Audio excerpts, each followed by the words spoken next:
Hi, this is Ian Gomm and you are listening to Retrospectives with John Broughton on Casey Radio 97.7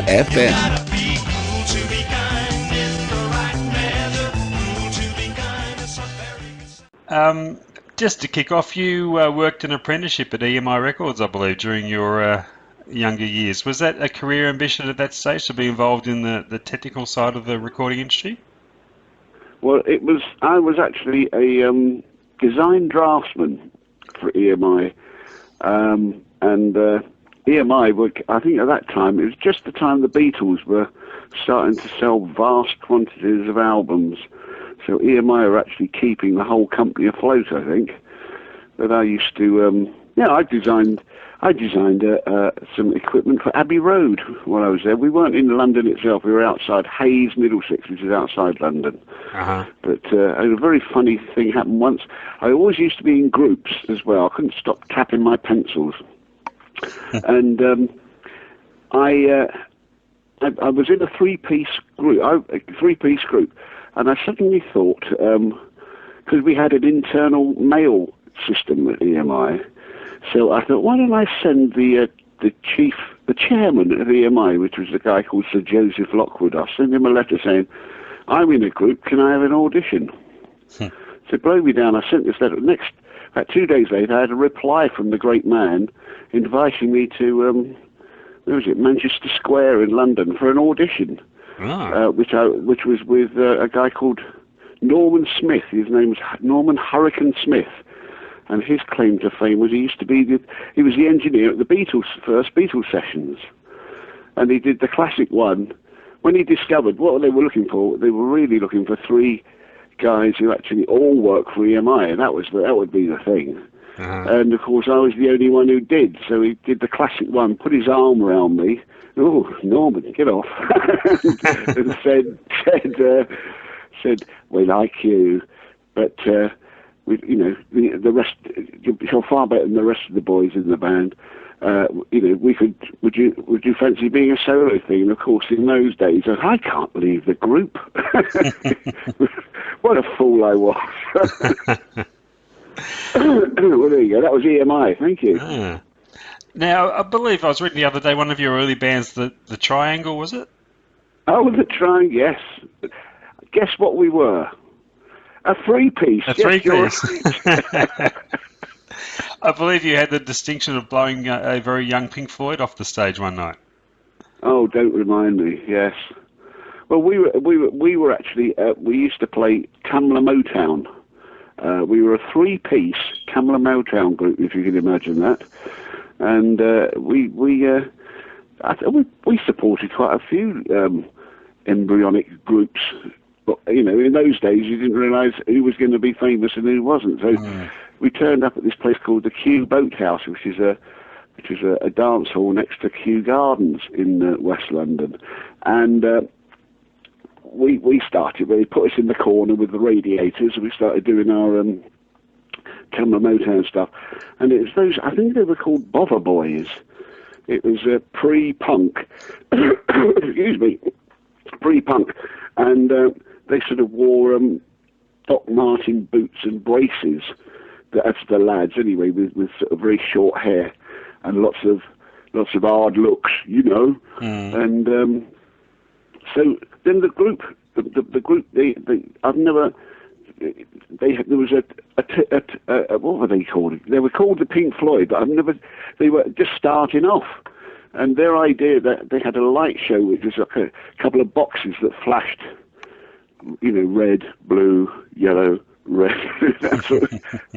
And so they started playing this music, and Sid Barrett was with them. Oh yeah. And I can remember standing with the promoter saying, "Well, this is pretty new. This is bloody rubbish." And then, unfortunately, the Bother Boys got fed up with them after about 3 or 4 numbers. Got really fed up with the Pink Floyd and started throwing stuff at them on stage. and then one of them jumped on stage and pushed, was it Roger Waters, the bass, pushed him out of the way, grabbed the mic and said, "This group is shit. We want the other group back on." So they stopped them playing. We had to come back on and play our three-piece Tamla numbers to stop a riot. So, happy days. happy days. And and who had the last laugh, eh? Pink Floyd. I think so. Was it a pretty competitive scene on the pub circuit in those days? I wouldn't say competitive. It was it wasn't. It was pre-pub rock in London. It was just basically it was a load of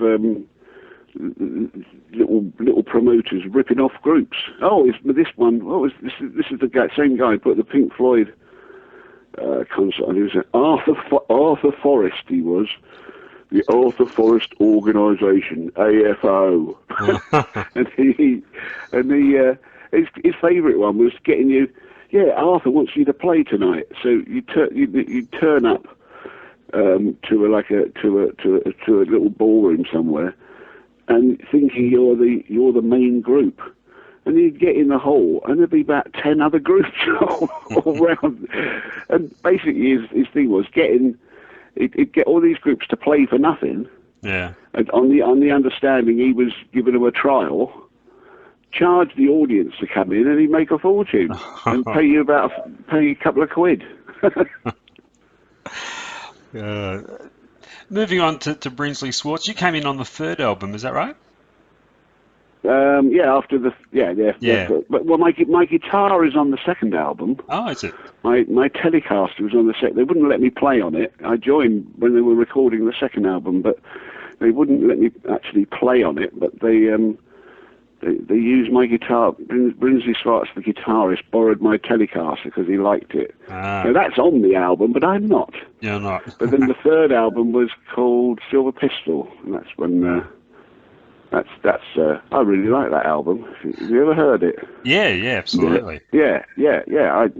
That's really stripped down, basic, and we all lived in a Brinsley Schwarz group. There was about 11 people living in a really large house on the suburbs of London, a place called Northwood, and we could, because we were.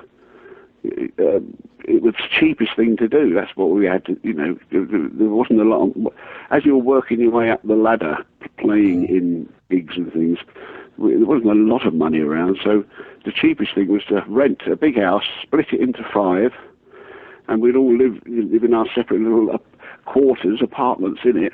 Yeah. And, that's what we used to do. What am I trying to say? Yes, the Silver Pistol, because we hardly had any money either, we actually recorded it in that house. We actually converted the big front room into a recording. We went and bought about 30 mattresses and nailed them all around the wall. And we got I think it was the Pi Momar recording studio, parked outside the house. And then we spent a week just recording these songs. Sometimes, some of them even recorded in the back garden live. Wow. If you listen carefully, you'll hear the dog barking from next door during one of them. So what was your knowledge of the band before you joined? Were you already a fan? No, never heard of them. Never heard of them? No, what it was, there used to be adverts. It was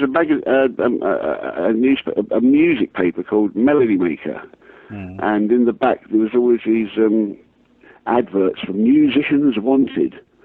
And it was just like a little bit of an art form, working out who were the serious ones and who were the time wasters. Oh no, that's what they used to say. Wanted able guitarist, no time wasters, please. And some of the ones you only do it a couple of times. You go along and answered an advert. You go along on the tube. I can remember going on the tube halfway across London, getting to something, find some bloody sad guy sitting in his bedsit, dreaming of forming a group, and you just say, "Oh God!" But the Brinsley Schwarz, I think I read it was only very short, something, a musician must be able to write songs or something like that, and I thought, well, that looks good. So I went along with my girlfriend, who's now my wife, we're still together, Karen, and we turned up with this thing. What I didn't know was that I was the last one. They'd been auditioning guitarists all that day in this house that we eventually ended up living in with them all.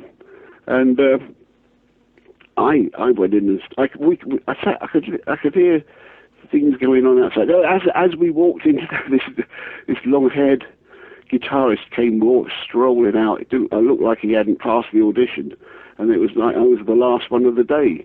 But what I didn't realise was that the rest of the group had all taken LSD. So I started playing away, and it seemed to be going pretty well. Obviously, I hadn't taken anything, so I'm playing away. And then at the end of it, this guy called Nick Lowe, he said, "Yeah, you're great, you're in the band, yeah, that's fine." At which point, the manager, Dave Robinson, the guy who went on to form Stiff Records, but he was managing Brinsley Schwarz at the time, he arrived in to say, they're saying, "Yeah, we've got the new member," and he's going, and he could see what state they were all in. So, cut a long story short, I had to go back a couple of days later and do it all again. When the manager was satisfied, they were totally straight, and their judgment hadn't been impaired. But then I passed that again. So there you go.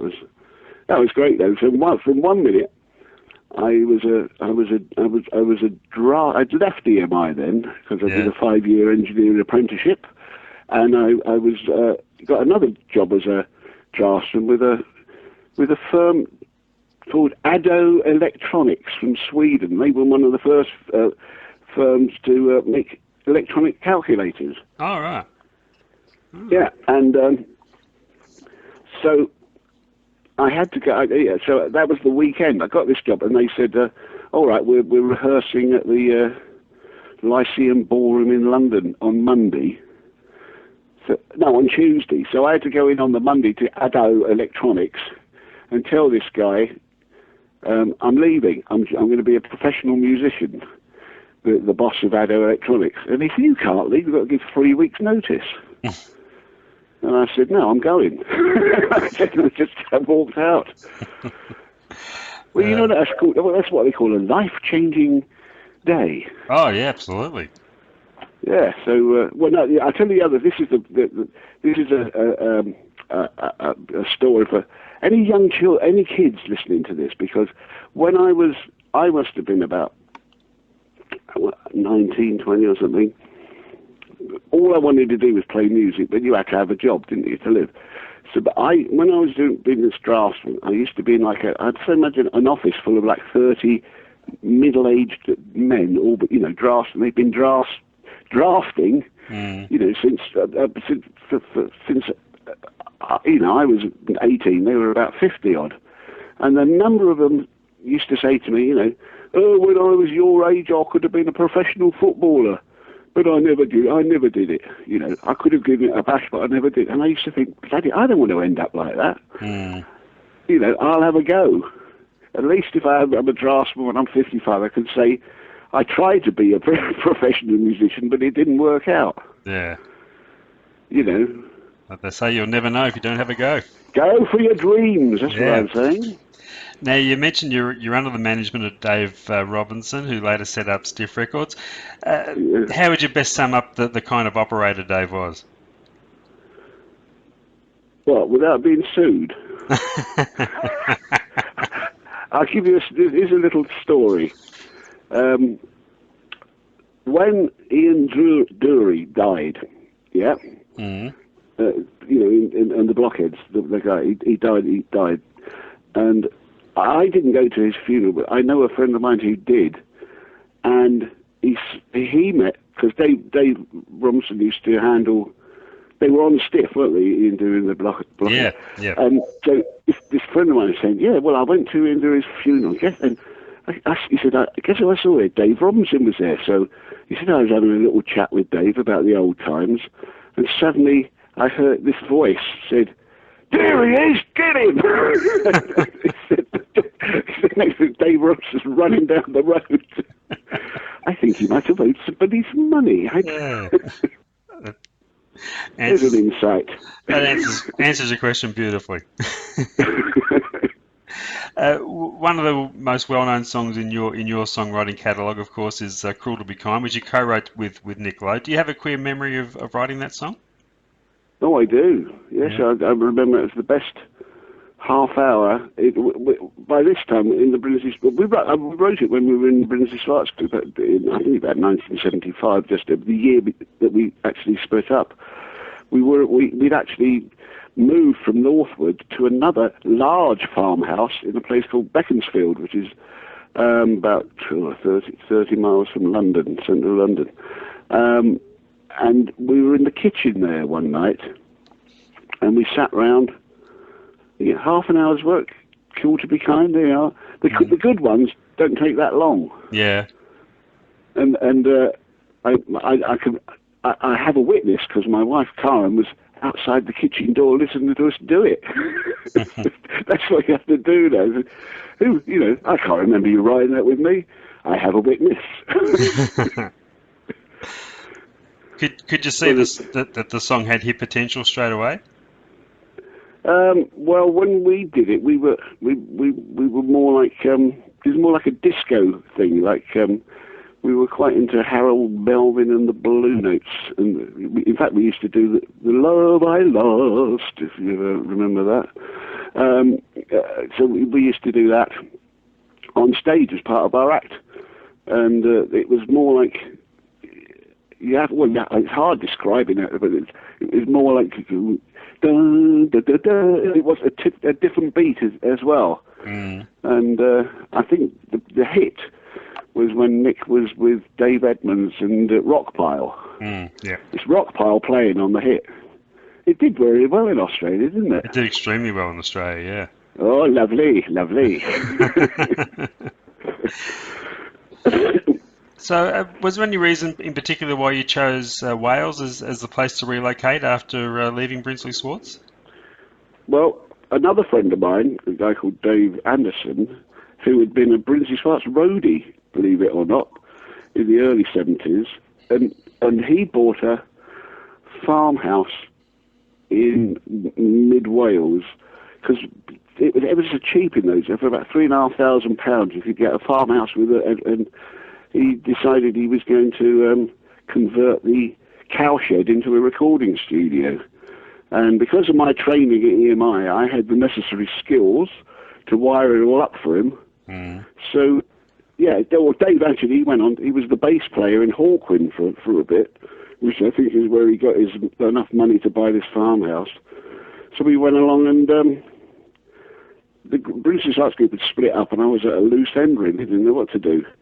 So he said, why don't you come, and that's another, why don't you leave London and go in the middle of nowhere and turn a cowshed into a recording studio, which is what we did. And funnily enough, with my contacts from the old days and all that, this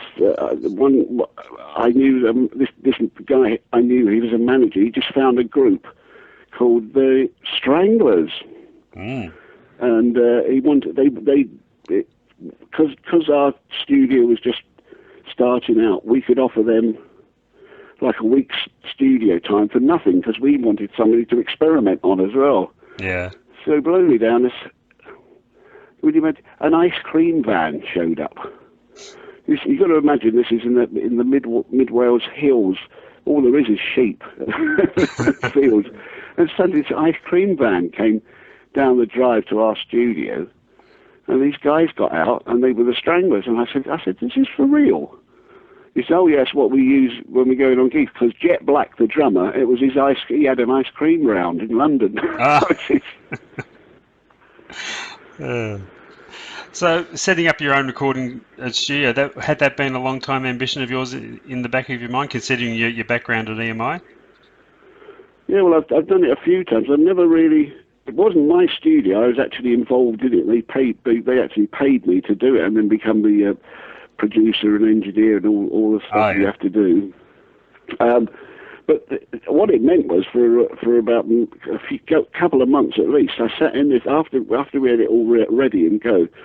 The only thing we didn't have was any clients, so it was great. I used to sit in, and I could just with a 16-track recorder then, and just use it as my demo studio.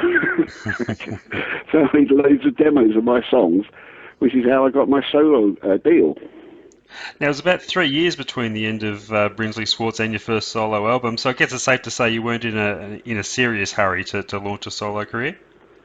Well, no, not really. It's sort of stumbled into it, really. You know, I like writing songs and stuff like that, but if you'd have told me, like, it's so funny, I wrote a song called Hold On, and I did a demo of it, and then I started hawking it around London, going down to London, hawking around, and it can be, any young songwriters out there, never get put off, just follow your dreams, because I went into this one office, and this guy, what was he? He was the Bee Gees drummer, Colin something, wasn't he? Colin Peterson. That was it. Yeah. So he had this office, he was going into management. So I go in his office, and he's sitting there behind his desk, he put his feet, go on, impress me. So I put my demo on. He had a pair of cowboy boots on, I remember, which he put on the table as he leant back in his chair. And I played him this demo of mine, Hold On. And at the end of it, he said, well, let's face it, Ian, he said, the song sucks and you can't sing. Goodbye. So I walked out of his office into Oxford Street somewhere, and all these huge, big red buses going, and I nearly threw myself under one. I just thought, what's the point? Well, little did Colin know that, 9 months later, that song was in the American top 20. Exactly. Yeah. So, who knows? That first solo album, Summer Holiday, was widely acclaimed at the time, and it still stands up today as a strong piece of work. Were you confident of an ongoing, successful solo career after that record? You never are. You never are. I was just lucky to be doing it. But the best thing, this big stroke of luck, was they put me. I signed to a small independent record label called Albion Records, which were a bit alternative, a bit like Stiff, really, as well. Yeah. And they put me together. They teamed me up with a guy called Martin Rushent, who was a record producer, and basically it was him and me working together. He made me. He saw. Well, he must have seen some potential in me, and together we. He loved singing backing vocals. You see, he was a frustrated musician, which a lot of producers are. And then they paired me up with, because I didn't have a band or anything. There was a guy called Jeff Wayne, and he had an agency where which employed which you could hire session musicians through his agency.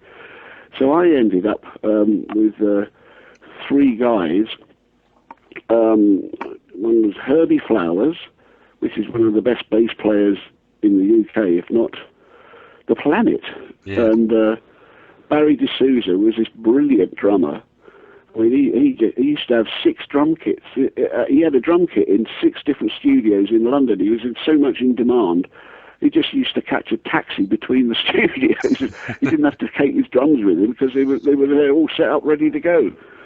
And Chris Parron was the keyboard player. I think he went on to be in George Michael, and Wham! He was in with George Michael. And so then we went away to a little house in the country near Oundle, which is near Cambridge somewhere. And so we just used to rehearse. We rehearsed it for about 3 weeks, the album. And that was really good, because you just went in the studio and just knew what you were doing. Yeah. All this, you can waste hours in recording studios just aimlessly. What are we going to do? How does it go? That album was retitled Gone with the Wind in America. Any particular reason why the original title wasn't considered to... Yes, because by that time Dave Robinson was involved again. And that was one of his bright ideas. And I think he did a deal with Epic Records in America for Stiff. And I became a Stiff. I was like Albion Records. I'd signed to, but he licensed my album off Albion and then put it on the stiff roster for America. Uh-huh. So I was over in America. I was the only, and funnily, I was the only stiff artist that had a hit. All the rest of them, you know, what was it? Well, I suppose Ian Drury was one, and Lena Lovitch, and Reckless Eric, and but they did okay in the UK. I don't know about Australia. How they did? How was Stiff Records in Australia? Did it do anything? Oh yeah, no, absolutely. Oh, yeah. So basically, I was. Then things got even better. Then they released a record. They released "Hold On" from it, which started climbing the charts. Next thing I know, I was asked to be the support group on the Dire Straits Sultans of Swing tour, which is like a 5-week tour all around America. Every night a different Holiday Inn. But that would have been great exposure for you, and I guess things were looking pretty good at that stage. Well, it's great exposure, but good God, by that time I was sort of approaching. I was close to 30 than I was to 20, shall I say? Yeah. And it doesn't half take it out of you, you know. Like, but after 5 weeks of just living on all hot dogs and hamburgers and drinking coffee and just. I mean, by the end of it, somebody asked, "Could you sign this autograph?" I couldn't. My hand was shaking so much I couldn't hold it steady. Now, you've done, as we mentioned earlier, your fair share of production work over the years. Being a musician yourself, how great an advantage is that when you're behind the production chair? Well, it is, because you know how people are. You know what they're thinking. It's. It has its advantages and its disadvantages. Because I always used to find the worst thing is somebody would get you to produce them and engineer it like a 3-week session. Mm-hmm. And like 3 minutes into the first song, you realise you can't stand it, and you can't stand it. You work out the guy's going to be so hard to work with, or the girl. Yeah. And it's just like you just think, oh God. You wished you didn't know so much. There's been some good covers of your songs over the years by other artists. Do you have any personal favourites? Oh, I've got a few. Strangely enough, one of my favourite covers was, he's just died, Phil Everly of the Everly Brothers. Oh, yeah, that's right. He did one of my songs called Louise. I started out when I was at school listening to the Everly Brothers, Kathy's Clown. I can remember that.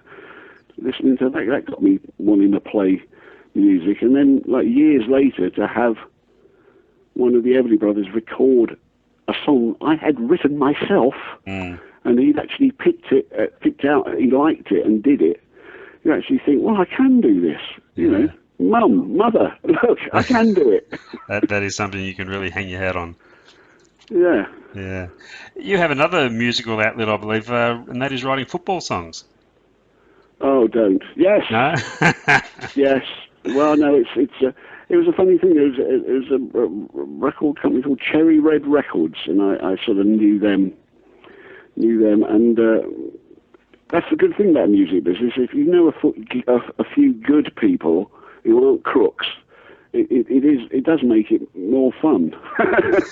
And they phoned me up and said, "Oh, we've got a football record division," and they were I did one for them, and of course they realised that I was the sort of guy who could just phone up and say, we're one track short of a football CD for Manchester United." Mm. And what they did, they used to they'd sell them in the supporters club shops of all these all the football, the top football clubs in Britain.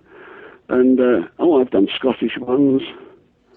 The thing is, it was in those days it was easy because I had a little formula. I had my samples were just coming in, so I had a football ref's whistle sample. I had the sound of a boot striking a football and it going into the goal, and then the crowd going, "Yay!" And then all I had to do was like make sure I mentioned all the players Yeah. in the lyric that I'd written, you know, like Sparky Hughes goes down the wing. And all this. But then, I think it was like in Australia, but over here, there's foreign players started coming in, especially the Eastern European ones. I mean, you can't rhyme Kanchelskis with... It's really hard. And then when you got a whole team of them, I just said, I can't do this. Yeah. You know. But I've had my moments, I can tell you. Eric Cantona, I did one about him. I was Red DeVille in... I had to keep thinking up pseudonyms for myself. That's right. For all these albums. When was I up in Scotland? I did one for Glasgow Celtic. I think I was James Brune and his Techno Trio. You recorded an album a few years back with singer-songwriter Jeb Lloyd Nichols, but not someone we know much about down here. Can you tell us about him? Oh, Jeb Lloyd. Well, I knew about him. He's from the southern states of America. And I sort of knew him to start with. He compiled... Oh, actually, he was signed to Capitol Records in America, tipped for big things, and then it all went pear-shaped, as these things do. Yeah. And he's multi-talented. He can paint, he can write books, he writes music, and he compiled a few albums called Country Meets Soul, I think it's called. And I was listening to those. Then I never realized, I always thought he lived in Missouri. And it turned out, it was about 6 years ago now, I was talking to somebody locally here in Mid-Wales about this guy, Jeb Lloyd Nichols, and they said, well, do you know where he lives? I said, no, I've got a clue. He said, well, 5 miles from where you live.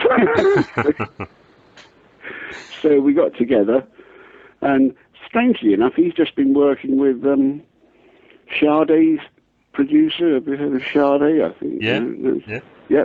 He's been working with her producer, and Jeb, I can still write songs, you know, and we wrote a few. And I've just written one now that he's recorded, and called Matter of Fact, and he's just sent it over to Muscle Shoals to get a guy called Spooner Oldham, who was Dan Penn and Spooner Oldham, to play the keyboards on it, because Jeb knew Spooner. Oh, fantastic. I mean, things like that I love, because that's the sort of music I really like as well. And to get somebody who's got that pedigree to play on something you've written, you think, oh, so it's like a compliment. Certainly is. Now, your son is a musician too, I believe. Oh, yeah, Sam. Yeah, tell us. Chip off the old block. We made a few... I made 2 EPs. He lives in Holland.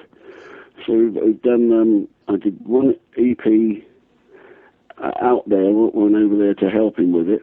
And then the last one we did... Yeah, I recorded an album with Jeb Lloyd Nichols called Only Time Will Tell at a little studio just up the road from us in Mid-Wales. And then Sam came over from Holland, and we recorded a 3-track EP called Great, which and there's a guy called Clive Gregson. I don't know if you've heard of him. He was in Any Trouble on Stiff Records. Well, I know Clive really well, and he came and helped as well. So yes, it's lovely work. You know, I wrote a couple of songs with Sam. Yes, but it's quite. But I'm working with your son in the current climate in the music business. I'm just so aware of how difficult it is these days. Yeah. Because there seems to be everybody wants to do it. It didn't seem to be such of a. Back when I was starting out, I know it was competitive and all that, but it didn't seem as. I suppose it's the internet, isn't it? You know, everybody's doing it. Yeah, that's right. Now, notice even if they're all doing it, good or bad. That's right. There's no filter on it. That's right. It's probably because of the internet, they're probably more visible than what they were in the past. They're probably always there, but now they're easier to find. That's it. Yeah. Yes. I noticed on your website the availability of a previously unreleased Brinsley Schwarz album. It's all over now. Can you tell us about that and Any particular Yeah, well, reason? that was at the end of the Brinsley Schwarz group. We were contracted to do. I think we had one more album to do. We were signed to a group, a label called United Artists, and we were contracted to do one. But I think it was about that we'd been in the studio with we got a record. What our plan was, because we'd actually played Europe and the UK, we'd actually done it to death. After about 5 years of going to the same clubs and places all the time, just think, well, we can't, we want to do more than this. So our plan was to go to America, move our operation to America and base ourselves in the States, and because it's such a big market compared to what we were involved in over here. So we were going to go over there and do it, and then, so we went in the studio, we recorded this album, it's called It's All Over Now, which is, they got a American producer in called Steve Barocca. I think he actually produced Volare. It's one of those guys, very, very, very, he'd been going for years anyway. They thought we'd put him in with this guy, which it seemed to work out. But then, what happened then? Then our record company, we asked them